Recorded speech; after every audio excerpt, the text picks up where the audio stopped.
अब तो स्थिति ये है समाज की कि होली और दीपावली जैसे पर्व पे भी लोग पड़ोसी के यहाँ नहीं जाते, मोहल्ले में एक जगह नहीं जुटते। छठ का पर्व अभी आने वाला है, वो भी लोग अपने छतों पे करने लगे हैं। सब छोटा छोटा छत पे अलग अलग हो गया, कभी एक घाट पे रहने वाले लोग अलग अलग हो गए। तो आज इस विषम माहौल में सेवके से सीता ने सबको एक किया है और महादेव को भारी किया है। ये साहब का दिया हुआ है।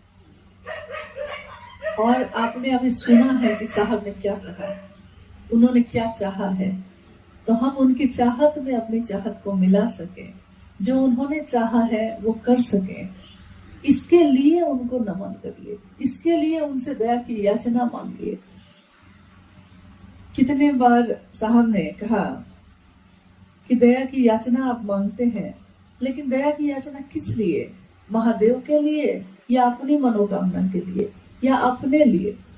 अगर महादेव के लिए आप रो सकते हैं तो महादेव के लिए रोने वाला आदमी वो चाहे तो क्या नहीं हो सकता है। ये धरती अपनी जगह छोड़ सकती है, आसमान अपनी जगह से हट सकता है। क्या ऐसा है कि न सिद्धते भूतले, क्या ऐसा है इस धरती पे जो उपलब्ध नहीं होगा? तुम नहीं तो कोई नहीं, तुम मतलब तुम। ये भाव हम लोग के अंदर था तो नहीं, लेकिन साहब श्री के सानिध्य ने मन को ऐसा बना दिया, मन में ऐसा भाव ला दिया है। अभी मां नीलमानंद और साहब, उनकी नजर है हम सभी पे, हम सभी शिव शिष्यों पे, कि अपने गुरु शिव की स्थापना जो उन्होंने की, स्थापना तो थी ही, पुनर्स्थापना की, जीवंत बनाया उस शिव को। मां नीलमानंद जी ने कहा कि शिव तुम जागो। साहब ने इसकी व्याख्या की, शिव तुम जागो, इसका ये अर्थ नहीं है कि शिव सोया है, शिव तो जगह ही है, ये धरती सोई है। धरती पर रहने वाले लोग उस शिव को भूल गए हैं, महादेव को भूल गए हैं। तो उन्होंने कहा कि महादेव को जगाने का काम करना है। और देखिए, क्या ये सिर्फ साहब और दीदी के वाक्य थे? क्योंकि उस समय तो साहब जो भी कहते तो उसको अक्सर कागज पे लिखकर पूजा घर में रखा जाता था, और मां नीलमानंद उसको रखती थी और उस पे महादेव की मोहर लगती, उस पे कुछ निशान आते, त्रिशूल के, बेलपत्र आते, बेलपत्र की बारिश होने लगती। सारे लोगों के समक्ष ये सब दृश्य होता। अद्भुत समय था, दुनिया के लोगों ने ऐसे समय को भी देखा।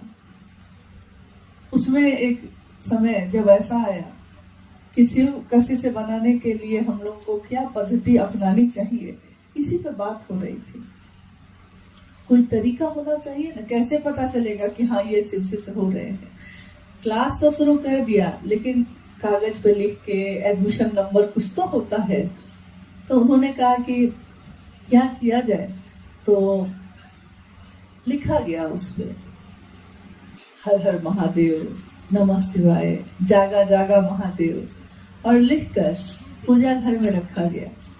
थोड़ी देर बाद मां नीलमानंद जब गई तो उस कागज पे जागा जागा महादेव पे लाल रंग से सही का निशान किया हुआ था, त्रिशूल बना हुआ था।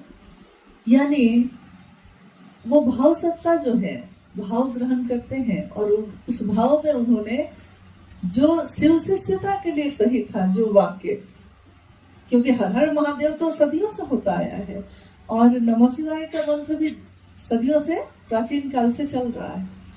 तो जागा जागा महादेव, आज तक इतने प्राचीन भारत के इतिहास में कहीं पे भी आपने इस शब्द को नहीं सुना होगा, जागा जागा महादेव, ये नहीं सुना होगा। हाँ, और देखिए शिव का शिष्य बनने की घोषणा शुरू हो गई इसी के साथ। ये शब्द जो है, इस शब्द में ताकत है, क्योंकि शब्द सिर्फ अक्षर नहीं होता है, किसके द्वारा कहा गया, किसका आदेश है, किसका किसका चैतन्य है उसमें, मतलब किसकी ऊर्जा है उसमें, इसका प्रभाव होता है। बोलते हम आप हैं, लेकिन प्रभाव तो उस शब्द का है। हम जैसे ही किसी को कहते हैं, आप खुद बताइए कभी किसी की घोषणा आपने की है और जब ये वाक्य आप बोलते हैं तो आपको कैसा महसूस होता है? आपका शरीर, आपका मन रोमांचित हो जाता है, एक सिहरन सी होती है, लगता है जैसे कुछ संचरित हो रहा है, कुछ हम दे रहे हैं, कुछ हमें आ रहा है, ऐसा लगने लगता है इस वाक्य को बोलने से। आज तक तो इसकी का प्रचलन नहीं था, नहीं, शिव की कथा का प्रचलन था। शिव पुराण, रामायण, महाभारत, गीता, शिव पुराण बहुत सारे घरों में रखे थे और गांव में, शहर में, मंदिरों में इसकी कथाएं होती थी, आज भी होती हैं। बड़े बड़े भागवत कथाओं का आयोजन होता है, उसमें जो जो अच्छी चीजें हैं सब कोई बताते हैं। लेकिन आज से पहले कभी भी किसी भी चीज में, अध्यात्म के जगत में कहीं पे भी आपने किसी देवी, किसी देवता के साथ चर्चा शब्द सुना? नहीं सुना। अप्रतिम है ये शिव की शिष्यता, जिसका कोई जोड़ नहीं, जो बेजोड़ है, एक ही साचा बना के जिसको तोड़ दिया गया, क्योंकि उसमें दूसरी चीज नहीं बन सकती। शिव की चर्चा, शिव की चर्चा का कोई प्रचलन नहीं था, लेकिन शिव की चर्चा शुरू हुई।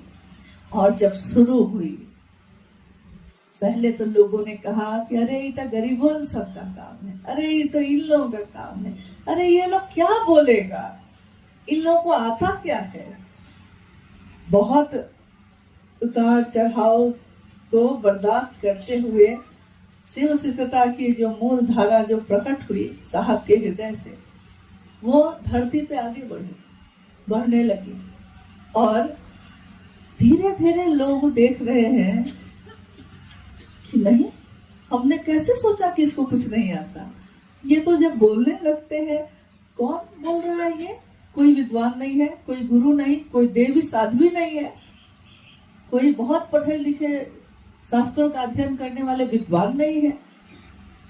ये कौन सी भाषा है? इस भाषा का प्रयोग क्या आज से पहले संपूर्ण विश्व के किसी भी धारा में हुआ है?